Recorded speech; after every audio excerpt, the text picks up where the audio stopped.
perceraian. Itu yang saya lihat. Mungkin tidak dalam waktu dekat, tetapi ini adalah sesuatu yang akan terjadi saat Lesti mencabut laporannya. Dan tidak hanya itu. Mengapa saya melihat bahwa ini adalah sebuah awal dari petaka yang lebih besar lagi? Mari kita akan lihat menggunakan. Sebelum saya meneruskan, konten ini saya tujukan untuk kalian semua yang sedang galau dan gampang untuk melaporkan pelaku KDRT. Dan yang kalian lihat atau yang kalian alami. Dan pesan penting untuk melaporkan sekarang juga. Banyak yang berkomentar, berhenti ngurusin rumah tangga orang lain.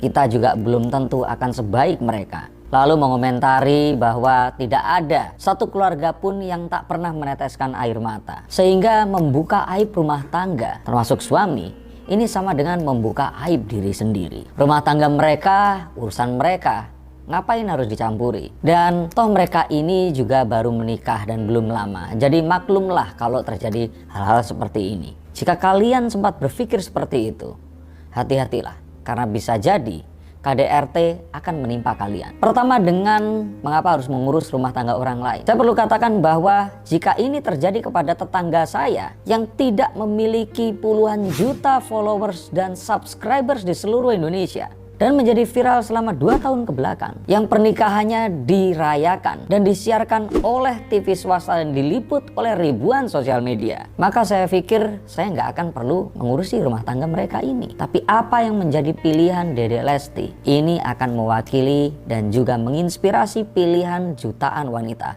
di Indonesia. Maka bagaimana mungkin kita tidak akan ikut mengurus rumah tangga mereka?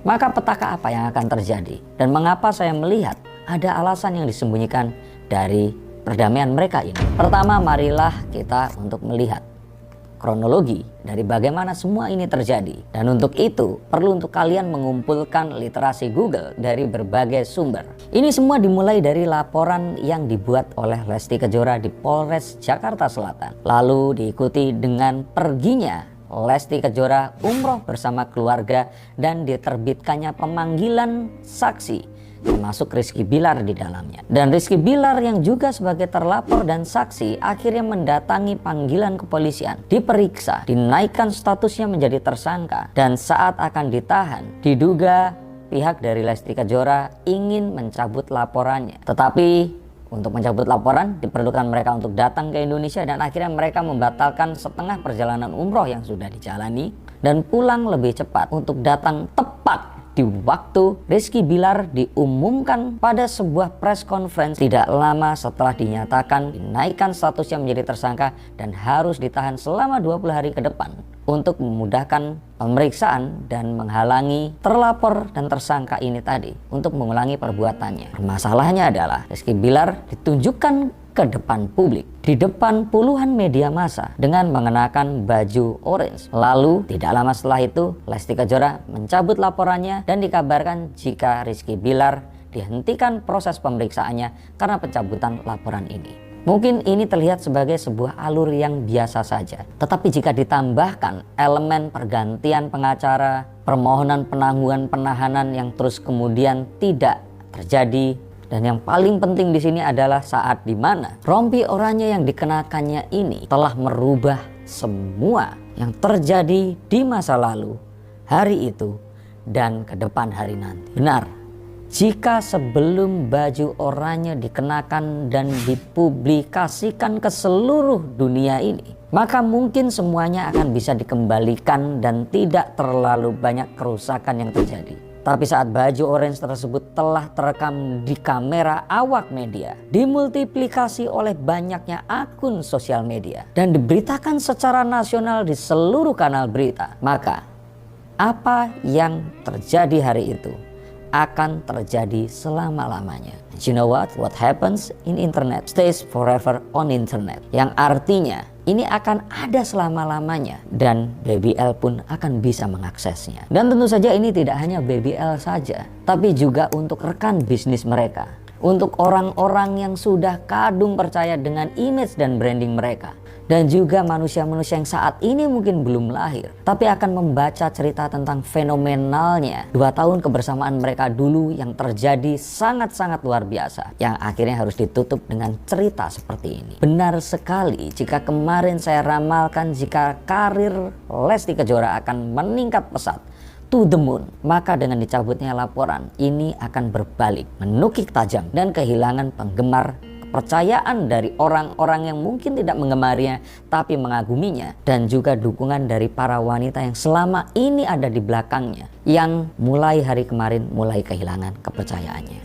Dan jika hal itu tidak cukup, maka kita akan tahu bahwa secara naluriah Rizky Billar akan menyalahkan Lesti selama-lamanya. Mengapa Lesti harus melaporkan ini semua? Yang terus berakibat dia harus mengenakan baju oranye dan akan tersimpan di internet selama-lamanya, yang akan menghancurkan bisnis yang sudah mereka bangun dengan jerih payah selama 2 tahun kebelakang ini. Hal ini akan tersimpan di sudut kepalanya, diam di sana untuk selama-lamanya, dan akan muncul manakala pertengkaran suami istri terjadi dan perbedaan pendapat menyelimuti. Dan jika kalian pernah atau sedang dalam pernikahan, pasti akan tahu itu adalah makanan kita sehari-hari. Dan berbicara tentang brand image, maka saya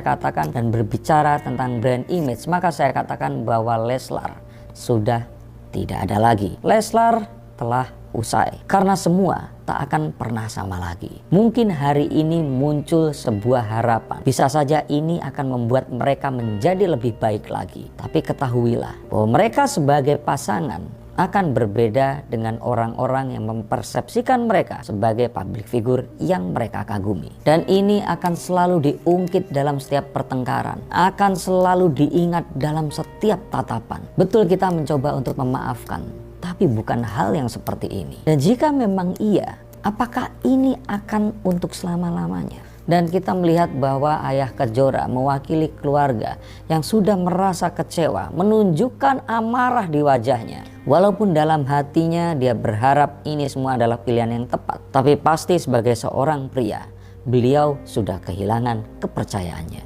Dan ini akan tersimpan untuk selama-lamanya. Saya bisa melihat bahwa tidak hanya masalah Baby L dan juga rasa bucin yang ada di dalam Dedek Lesti saja, tapi hal yang lain, yaitu tanggung jawab yang begitu besar yang sudah mereka emban saat mereka berjanji untuk bersama selama-lamanya, yang terus kemudian datang untuk meminta pertanggungjawaban mereka. Kontrak dan pekerjaan yang sudah diteken, hal ke depan yang harus tetap dilakukan, yang mungkin jika laporan ini dicabut dan mereka akan tetap bersama, maka orang-orang ini akan tetap memberikan kepercayaannya kepada mereka. Satu hal yang mungkin dilupa adalah mereka memberikan kepercayaan kepada pasangan ini untuk mendapatkan simpati dari para netizen. Dan jika para netizen sudah tidak percaya kepada mereka, apa alasan pemberi tugas dan kontrak ini untuk mempergunakan jasa mereka? Maka prahara yang sesungguhnya adalah saat satu demi satu orang yang tadinya ini percaya pergi